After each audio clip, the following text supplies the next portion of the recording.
like to say that yoga found me. I was a teaching assistant in graduate school at the University of Texas in Austin. And I had not enjoyed being a teaching assistant that first year of graduate school. And I was looking for a part-time job. So I was walking down the drag and there was a combined YWYMCA. It was a student YMCA. Without exaggeration, I can say there was a sense from right in my gut, this pull to turn right and go in the building. It was like I was walking and then my body took me in there. And I walked up to the desk and I said, hi, looking for a part-time job starting in September. And the 3 or 4 people who were there just stopped what they were doing and looked at me and said, how did you know? And I said, know what? They said, we just got out 5 minutes ago from a staff meeting and we agreed to hire a part-time worker. I say it was the best right-hand turn I ever made, the most important right-hand turn I ever made in my life, because I don't remember the interview, but I did get the job, and they had just started a few months before a yoga program. And I got to take it free as a perk of my job. And I took my first yoga class. It felt like a recognition rather than a learning. It wasn't strange to me. I discovered yoga in 1978 when I was living in Paris. I used to be a very avid marathon runner. I entered this race and at about mile 5 I started to feel my left foot throbbing. The throbbing went away by the time I got to the 10th mile, and I completed the marathon. Did reasonably well, but the next day my foot was really throbbing. The next day it had all blown up like this, couldn't fit a shoe on.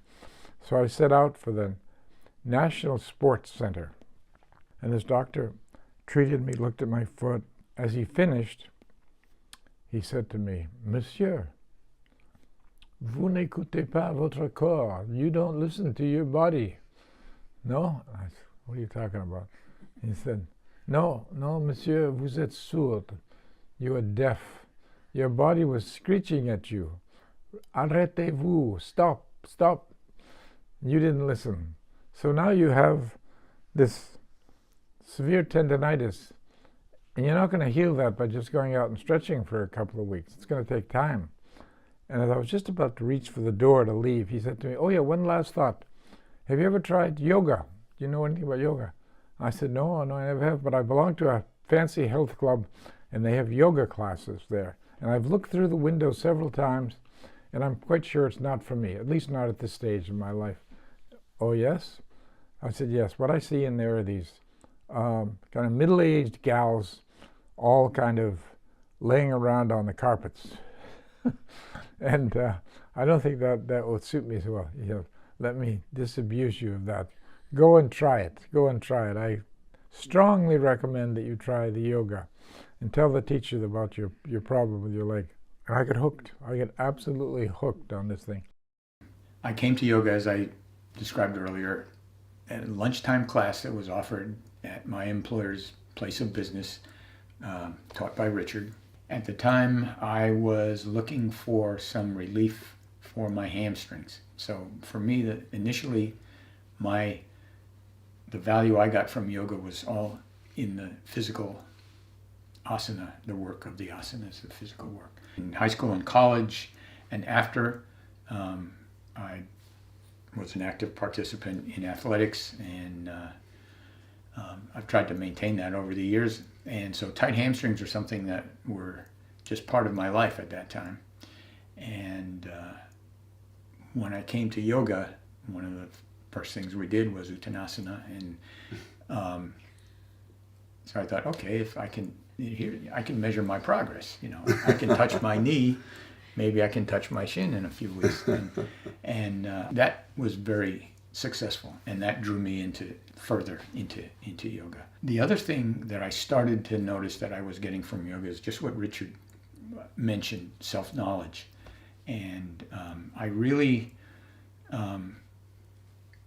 felt drawn to the forward bending poses. My favorite pose is Paschimottanasana, because it's really going inward to find myself. And in that pose, there's a little bit of challenge to relax while the whole back of your body is being stretched. And that has stayed with me, and I still do Paschimottanasana almost every day. Back in the 1970s, early 70s, I had 2 young kids, and we spent a lot of time at the local pool with other mothers who had young kids. And so one day, one of these mothers came in and said she had done a yoga class the night before. And I said, "What's yoga?" And so she said, it's kind of like exercise. And she said, the teacher is really beautiful, and she is like 10 years older than us and looks 10 years younger. And I was like, okay, when is this class? I'm coming the next time. So that's actually why I started. And I met my very first yoga teacher, Lori Collins, in Indianapolis, Indiana. And she was 10 years older than me, and well, actually a little bit more than that, and looked 10 years younger. She was gorgeous. And she was also very beautiful just inside. And it was, when I started the classes with her, it did feel like exercise. I had done some gymnastics when I was much, much younger. And so, back bends and handstands and cartwheels and things like that. And it was fun. So yoga, the asana practice drew me in because it was fun. But something kept me coming back all those years and then deciding that I should teach. Within 10 months, my teachers moved away and asked me to take over a 200-person yoga program, which was fine because I was 23 years old. I knew everything. I had no teacher training. I never even heard the word teacher training. But it was so much out of love and excitement and joy. And so foolishly, I said yes. And then the first day I walked in there were like 30 people lying on the floor in their little rugs. And I panicked. I thought, what was I thinking? Oh my gosh, I've got an hour yoga class. What am I going to say for a full hour? So I did what I was taught to do. And I sat there and closed my eyes, and I took a couple breaths, and then I felt the palpable presence of my teacher behind me and hers behind her, and back into a line of infinity in time. And all these teachers were passing a bucket with water in it to me. So I was no longer lonely, and I was no longer afraid. But most significantly, I realized I was the bucket and not the water. And I just let go, opened my mouth, and haven't closed it since. That was 52 years ago. Been teaching for 52 years consistently. And always when I go to teach, I sit quietly and I remember, I'm not the water, I'm the bucket. I won a prize. The bank, I was working for the Citicorp Investment Bank. They give a prize every year to one vice president level person to go to the Stanford Business School. I lucked out. So I went to the Stanford Business School, and on my first day or second day, and walking out of my dormitory, walking past the Roble gym, the girls' gym, there was a little sign outside, yoga classes co-ed. Oh, this solved all my problems. So I, into the class, and there was this very, very pretty yoga teacher, very enthusiastic, by the name of Elise Scope, now Elise Miller. She was my first very enthusiastic yoga teacher, and she was taking classes from Judith Lassiter at the time. So he introduced me around.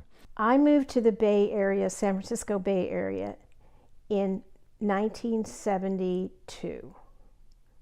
In August, to the fog I came.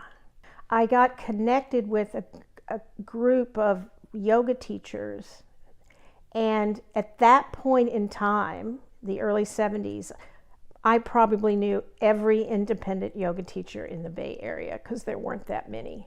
We decided to form an independent Yoga Teacher Association. There was no such thing. There were associations related to specific gurus, but there were no associations that were independent. So we came up with the California Yoga Teachers Association, and we had a newsletter which was printed by mimeograph, and we would send it out to all our members with little articles. People could advertise their workshops, their classes, or affiliated healthcare practitioners who liked yoga and did yoga would put little ads in it, and it was called The Word. And we probably had 150 subscribers. One day, one of our members suggested the idea that we actually create a magazine about yoga. At that time, probably this was 1975, there had just been created Runner's World magazine because the running craze, a lot of people were jogging and running. So that magazine was the inspiration for us to think about having a yoga magazine. Now, number one, there were 5 of us that got together at a meeting at my house on a rug that I still have to talk about it. None of us had any experience with magazines. None of us had any experience with starting a business. But one of the members, Janice Paulson, had a credit card. None of that seemed to bother us at all. Nobody told us we couldn't do this, so we just decided to do it. It's a little bit like a movie. So that's how we started it. And we all did our part, of course, pro bono. We weren't making any money. And we started the Yoga Journal magazine, and I still have a copy of that first one. And now when I go back and I read the first couple of ones, they weren't that bad. This is the first Yoga Journal, and if I saw this pose in my class now, I would not be happy. But we were just learning Trikonasana, and we thought it was all about putting the hand on the floor. But if you'll notice up in the upper right-hand corner, it says number 1, 75 cents. And there's no date. We didn't even put the date. We were so new to writing a magazine. That was our asana column. And we talked about a branch of C2B in Los Angeles. These articles about many you'll see now: Hatha Yoga's meditation, yoga diet yoga, the heart and the breath. And then we would advertise various workshops. So this was our first attempt. And it only cost 75 cents. So that was the first thing that jumps out It's at me. $25 in 2023. Classified rates for $2.50 per issue, which is a pretty good bargain nowadays. And I mean, there's just not a lot to this thing, but it's the kernel, the seed that grows into the great oak tree. And then this was the first one that had any color on it. Now we're up to $1.50. And this was Ram Dass, who was a very famous international teacher. I've always wanted to be a writer, ever since I was a little kid. And so Yoga Journal gave me the opportunities to begin writing for the public. I wrote some question and answer columns, just little snippets for a while. And gradually, it sort of ballooned from there. And I was writing columns, and I wrote reviews for Yoga Journal for 20 years maybe. And from there, I had the opportunity to begin writing a book, which I was fortunate enough to get published by Shambhala. It started taking off. In 1984, B.K.S. Iyengar came to San Francisco for an Iyengar yoga conference. It was another landmark thing that had never happened before. And there were hundreds and hundreds of people there. And by this time, we were struggling. The magazine was struggling. And we were on the verge of not being able to pay the printer. Now, if a magazine can't pay the printer, you're gone. So there was a yoga teacher from another state who was very concerned, and he said, I'll get out there and ask for money. So I'm standing in the wings, and he decides at the last minute, I'm too nervous. I can't go out there and ask for money. So I have learned since that a fascinating truth about money, which is the only place we get it, is somebody gives it to us. They either donate it or they give it to us in exchange for our work. Money comes from other people. So he kind of nudged me out there, and I went out there totally unprepared, and I told the truth. You're probably here because you read about this in Yoga Journal. Raise your hand if that's the reason you came. And almost everyone raised their hand. So right now I'm drawing them into it. I'm creating a we feeling. We're here. We're a community that is held together in part by this magazine. And right now we can't pay our printer. We need your help. We're passing the hat. I think literally we passed hats. And we got thousands of dollars.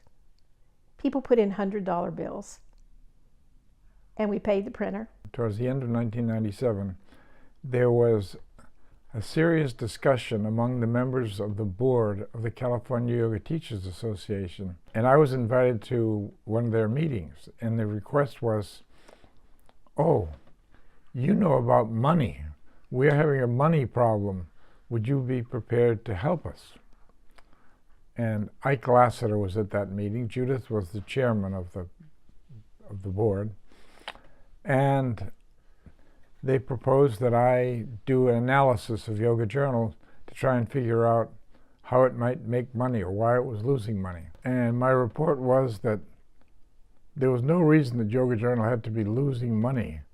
Might not make much money, but the circulation department was way out of whack.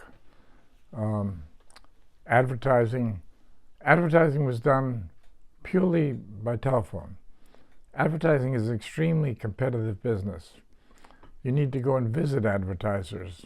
One thing led to another, and so they wanted me to help them raise money, like Yoga Dana, go out and raise money. It's not as easy as it sounds, especially when you've got a commercial magazine. So no one wanted to donate money to resuscitate Yoga Journal. I guess we have to close it. And so they asked me what I thought they should do. And I said I was prepared to take a gamble. And that, first they asked me if I would be the publisher and CEO of Yoga Journal. And my response was, no, I could conceivably do it, but we're very good friends. The best way for us to become enemies would be for me to start working for you, because I'm not going to agree with your decisions. So if I do this, I would do it on one condition. I thought it was a joke. And Ike Lassiter popped up, yes, what would that be?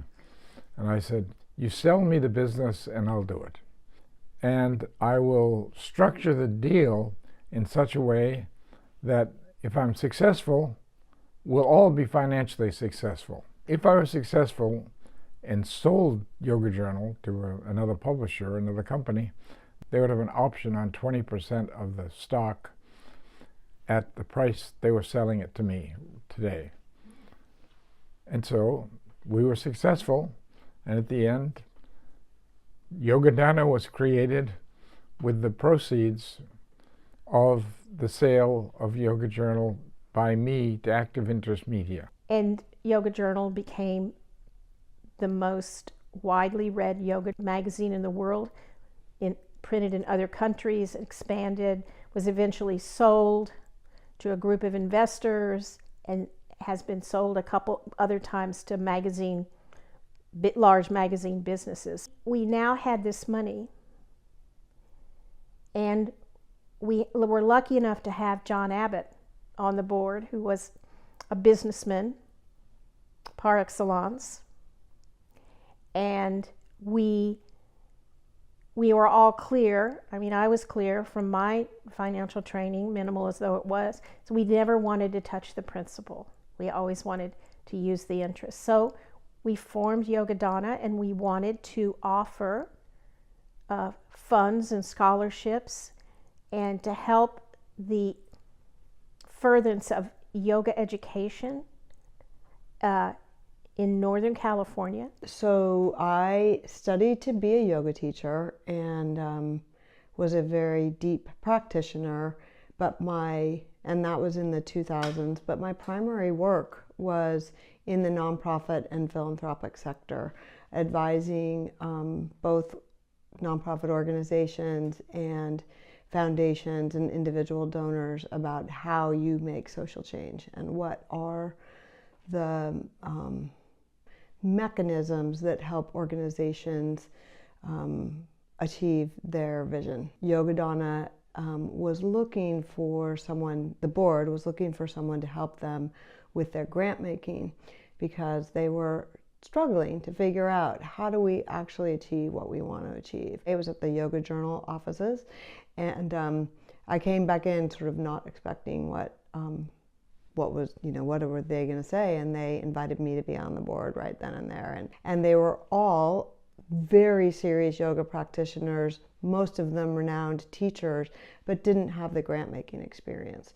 And so it felt like a lot of alchemy between us, and so said yes right then and there. And now 17 years later, here we are. The board was really deeply steeped in yoga and in the high quality, deeply rooted sharing of the yoga practice, and less rooted in the craft of what they're actually doing, which is grant making. In terms of the purpose and mission, I think they quickly realized that we needed to hire somebody who would carry out the work. I was really fortunate to be in a teacher training with Carrie Brown.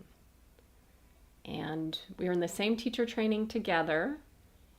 And she told me about this position at Yogadana Foundation, and she gave me the opportunity to interview. And I remember going up the elevator in the Yoga Journal building just feeling terrified. I was going up to interview with some of the founding members of Yogadana Foundation, so Richard Rosen, Judith Hanson Lassiter, to name a few. So I felt like I was about to meet some of the great yoga celebrities, which I was, turns out.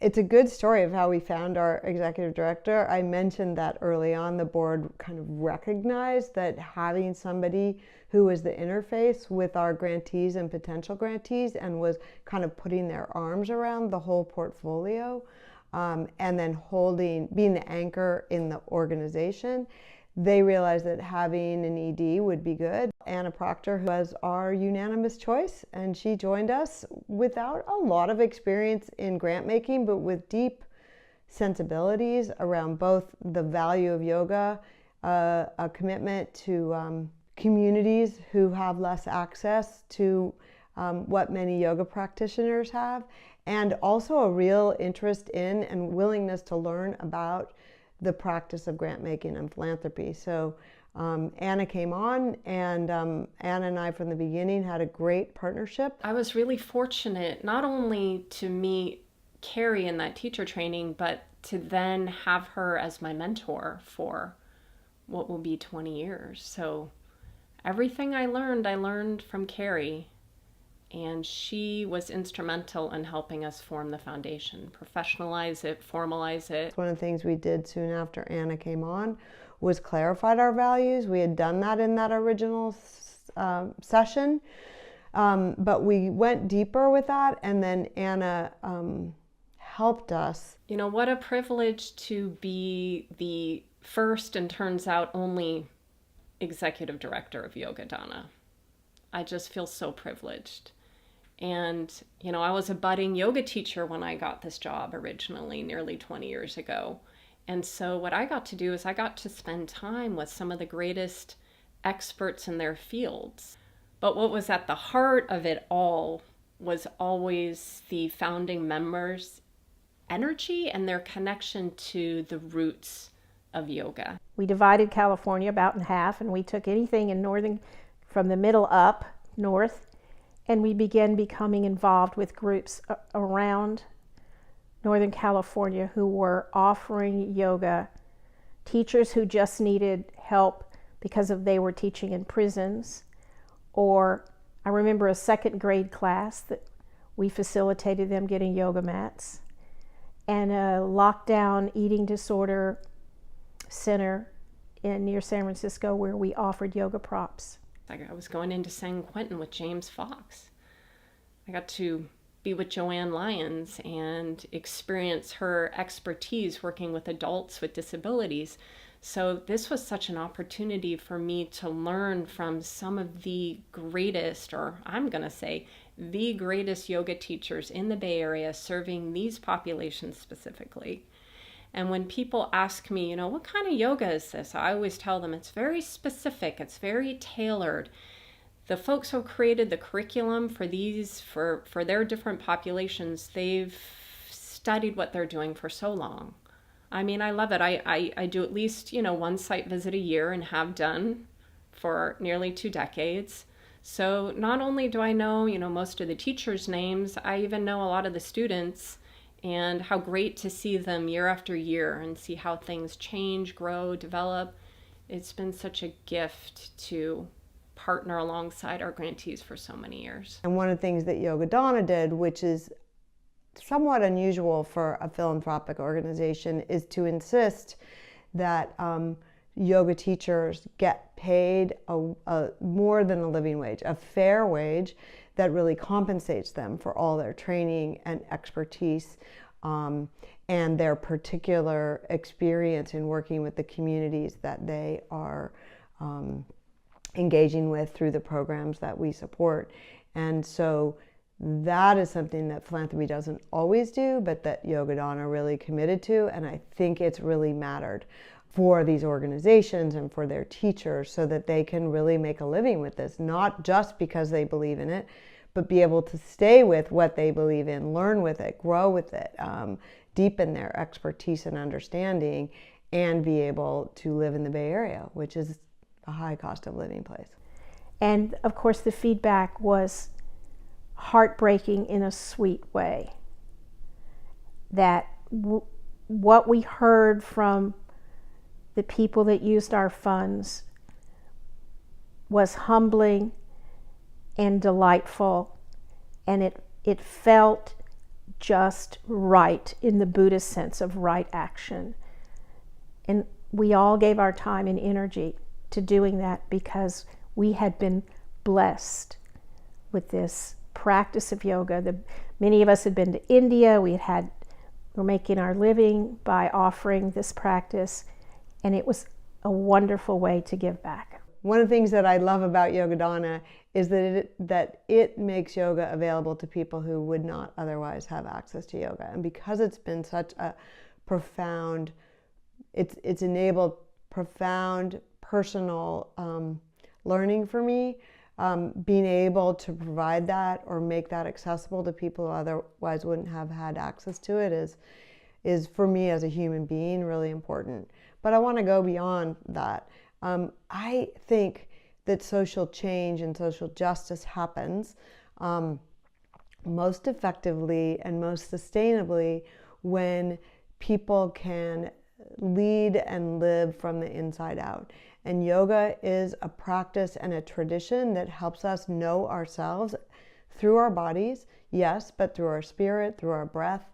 And if people can can through yoga get access to that sense of strength, centering, spaciousness, spiritual wholeness that can happen through yoga practice, it can be incredibly healing for them as human beings and their communities.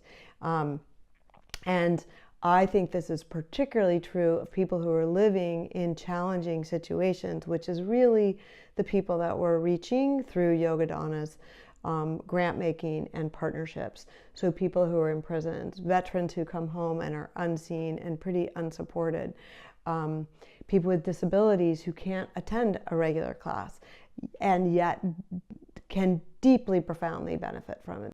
we had made a commitment long ago, and we spent a lot of time talking about this, of whether we should stay with grantee partners over a long term. Many philanthropies have a term limit on their grants. Sometimes it's 5 years, 7 years, it can even be 3 years.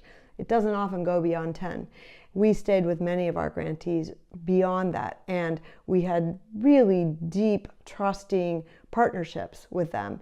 And so if we were going to continue that path, that was the other question that was coming up for us. Since we were staying with the same grantees and since we had a limited endowment, did it make sense to continue to invest in the board, in the staff, and in all the accoutrements that go with any organization? So we started thinking about how to sunset and if that made sense. And then again, it was a lot of work, a lot of conversation. I think it was a beautiful process with board members coming at this from different angles and perspectives, and we finally came to the decision that we did want to sunset. You know, it's just a natural progression because we've been working with so many of our grantees for so many years. With the loss of John Abbott, such a huge loss for us when he passed away, we began to reflect a little bit on what's next for us. We came up with the concept of partnering with a community foundation that would steward the funds in a cost-effective way, and it would mean that our long-term trusted grantee partners would be able to continue receiving the income off the funds that went to that community foundation partner in bulk. They would receive annual grants from those. And we came up with this idea of the Forever Grants program, where our most qualified grantees, which we hope will be all of them, would receive grants in perpetuity as long as they continue to fulfill the most basic requirements, which is continuing to serve their communities as they're doing now, remain, in good legal standing as nonprofit organizations, and continue to pay their teachers. We hope that we will be able to fund them in perpetuity and that their organizations can flourish, and we're passing the baton. Our hope is that our grantees will be able to continue to share the benefits of yoga, that'll continue to ripple out. What we see so many of our grantees doing is many of them hold their own teacher trainings. So not only are they, not only do they have direct services, classes throughout the community, but they also are training others to be able to continue to share the benefits of yoga so it can ripple out even more. Now, what I see our legacy being is that ripple just continues. Yogadana was a financial transaction of Yoga Journal, a successful magazine that became a successful magazine, insisting that there was a public benefit that went back to the very purpose of what that magazine was about originally. So to me, that's something I would love to see more of. I think it's an incredible model. To have 20% of the profits go to support yoga really was always compelling to me, and it's a story that I hope ripples out and happens more. One translation or understanding of the meaning of yoga is unity. You can look at unity in lots of ways, but if you have a world full of people, some of whom do not have access to the benefits of yoga, how can I practice yoga knowing that I have a chance to make it available to someone else, to help, to be part of the process of making it available to others who otherwise wouldn't? How can I practice yoga and say, okay, now I'm at one with the world? When I know that there's part of the world is shut out in a sense. For our classes, sometimes we have a word. One of my assistants will come up with a word to think about during class, and then we'll discuss it maybe at the end of class.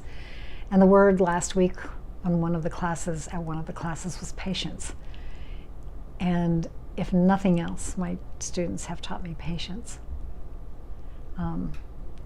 It's something that they must practice every day. If you're in a wheelchair and need to wait until somebody moves you, somebody feeds you, somebody takes you where you need to go, patience is big. And so I'm still learning.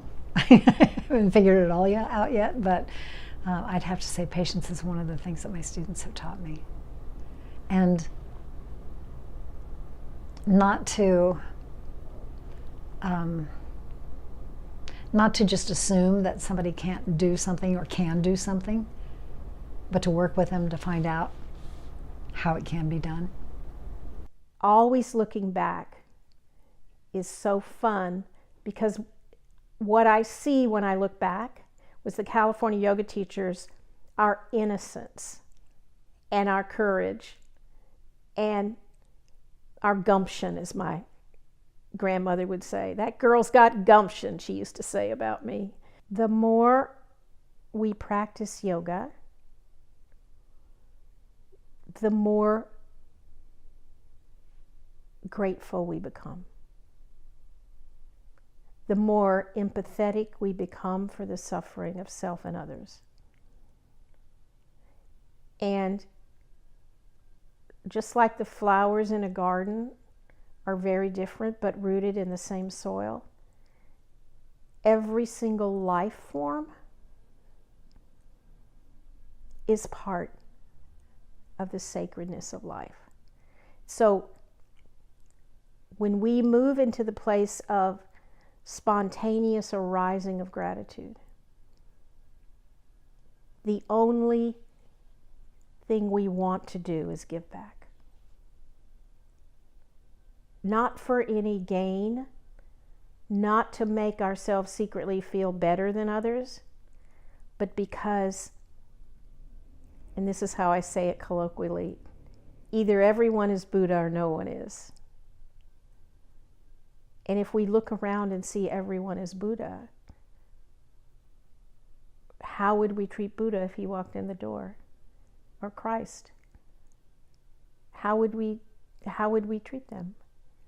And so I think maybe it was unspoken, but nonetheless shared awareness of the fact that we are not separate from life itself. We are life. And one way to honor that life is to offer people the potential of ease, if only physical ease, which leads to emotional ease, which leads to mental ease, which changes the world.